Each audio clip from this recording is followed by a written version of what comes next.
Okay, so let's have a look now at the past simple. Okay, so now let's look at the how to write the past simple. So the grammar rules for writing it. So let's start with the positive. So if you want to use the past simple in positive, then we start with the subject, then comes the verb. For your regular verbs, don't forget the ending is always going to be ed. For the irregular verbs, so those are the ones that are a little bit more difficult, we don't always put ed. We sometimes have to change the verb completely, change the spelling. So we have to use the second form or the past participle when you write it. Negatives, again, start with the subject, but now we have to put didn't. Don't forget, didn't is just the short form for did not. So we have the subject plus didn't, and then you have the verb. But the good thing now is you don't need to do anything with the verb. It's just like it is in the dictionary. So it's got the base form. We don't change it. And that's for the regular verbs and the irregular. So it's a little bit easier. If you want to ask a question for regular and irregular verbs, well, now what we do is we start with the word did. So you have did, then you put the subject. So did he, did she, did they. Then you put the verb. And again, just like with the negatives, you just write the verb, just like it is in the dictionary. Don't write anything extra. It's just in the base form. And finally, the negative questions, well, they're just like the positive questions, but instead we put didn't at the beginning. So don't forget, did not is didn't. So didn't plus he or she or it, and then you write the verb, but in the base form. So the good thing is, here we go, remember there are no irregular forms, so there's no irregular ways of spelling the verbs if you're using it in a negative or a question. You just write the verb just like you get it in the dictionary. Okay, so here are some spelling rules, because you know not all the spelling is easy in English. So here are some spelling rules for the past simple. The two important ones you need to remember when we're talking, and this is for regular verbs, don't forget, so only regular verbs. If the verb ends in a Y, usually, not all the time, but usually we change the Y into an I and then we put the ed. So there you've got the example. So hurry becomes hurried and try becomes tried. They're still regular verbs, but the ending is now ied. And other regular verbs, for example, if they end in an e, and there's not many of them, but if it ends in an e, well, we don't need two e's. So this time we just put a d. So love becomes loved, because it's already got the E there, so it's just ED. Okay, so how do we use the past simple? The most important way that we use it in English is when we're talking about finished actions. Obviously, that's the past simple, but with a time. So there's an example. Dinosaurs lived millions of years ago. So this is for regular and irregular verbs. It's a finished time, but we also say when it happened. So what you can do is you can pause this recording, so pause the presentation, and then have a think about it. Write down some examples, and then you can carry on playing it and see how you got on, and I'll give you some more examples. So pause it now. Okay, so how did you get on? Here are some examples that I've got. So my sister lived, so it's a regular verb, lived in London, but I tell you for how long? For 10 years. So it's all in the past. It's all finished, but there's still some time. I visited Manchester once. You know, it doesn't tell me what year, what month, what day, but once is a finished time in the past. They worked in an office in 1989. There you go, there's a year. And he bought a new car yesterday. So how did you get on with your answers? Don't forget, as long as you've got a finished time, and don't forget regular or irregular verbs. He bought a new car yesterday. Now bought, that's the past participle. That's the second form of the verb to buy. So it's an irregular verb. So check that you've got your verbs written correctly. Right, so let's have another look at how the past simple is used. This one is getting a bit more complicated, longer sentences now. So now we've still got a past action, but there's another background action. There's something else happening. And so what we need to use are the words when or while. So I've given you two examples there. So I read my book. So read, don't forget, funny verb read. The past tense of read is spelt exactly the same, but the pronunciation. So read is the base form, the present. Past, read, but the spelling is the same. We just change how we say it.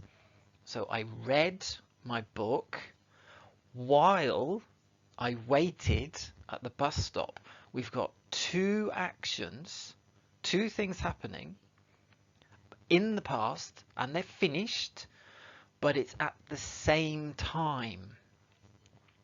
So we use the word while because the two things happened at the same time.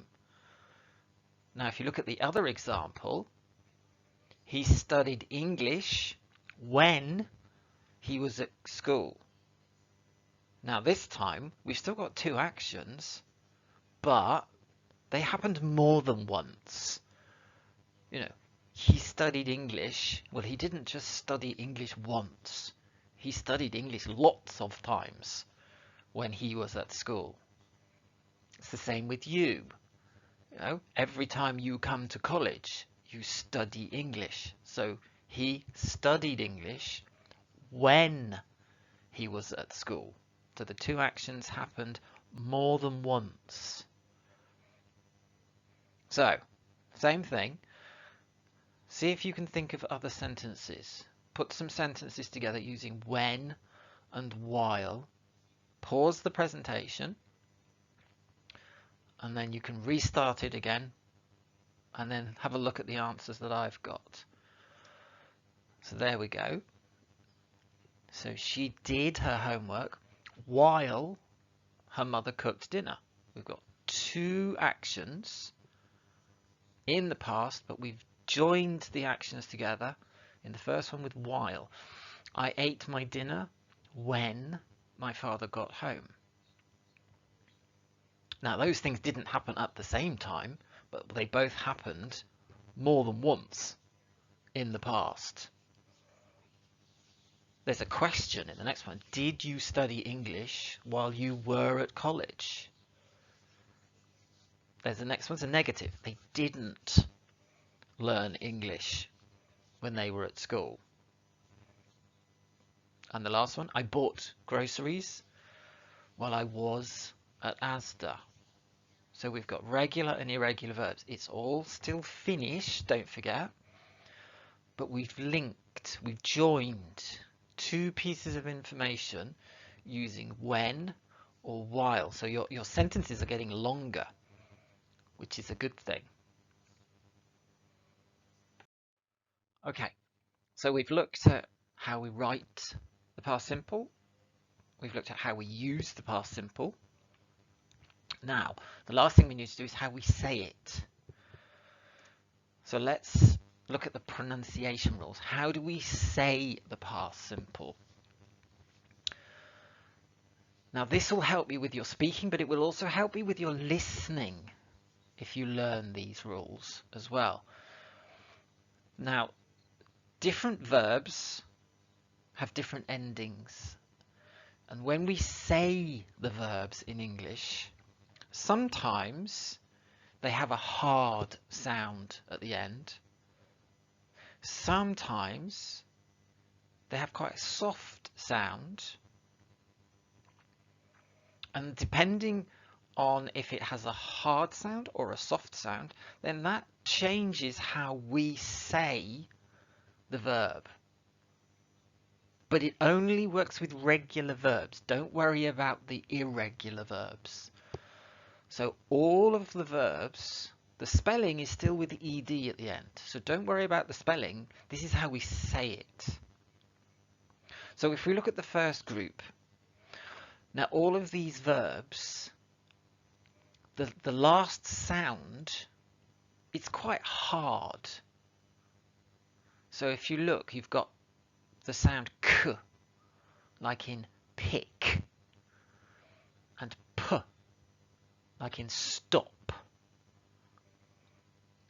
You've got other sounds there like f and sh and ch. They're all quite hard sounds. Now, if the verb ends with those sounds, then what we do with the ed is we say it like a t. So stop becomes stopped. It's not stop-ed. We never say ed in English. Stop becomes stopped. Pick becomes picked. Wash becomes washed. Now laugh, that's got an F sound. F. Laugh becomes laughed. And then watch is watched. So all of those verbs, we write them. When we write them, we still put ed at the end. But the way we say it is different. It's got a t sound. Now look at the next ones. Now, if the verb has a t or a d as the sound at the end, well, this time what we do is we actually make it a bit longer and we say id. We still spell it with the ed. So, for example, wait becomes waited. End becomes ended. Add, added. And want, wanted. So those are for the verbs that already, if they've got a t or a d sound at the end. And then the last groups, now those are the verbs that have a soft sound at the end, which is quite a lot of them. But if the sound at the end of the verb is soft, now this time we still spell it with the ed because it's regular, but this time what we do is the way we say the ed is just like d. So there you've got some examples. Pull becomes pulled. We don't say pulled. Pulled. Close becomes closed. Love, loved. Learn, learned. And try becomes tried. So all of those verbs at the end there, they've all got a soft sound, which means that when we say the ed, we just say d. Now this bit, when the pronunciation, how we say the verbs, that takes a little practice. So the more you listen to English, the more you'll get this. The more English that you listen to, and then slowly you can start repeating it and doing it yourself. But if you're not sure how to say it, just listen to the last sounds, what the last letters of the verb sound like. If it's hard, or is it a soft sound, or is it a t or a d sound? And then you need to remember these rules just to help you with your speaking.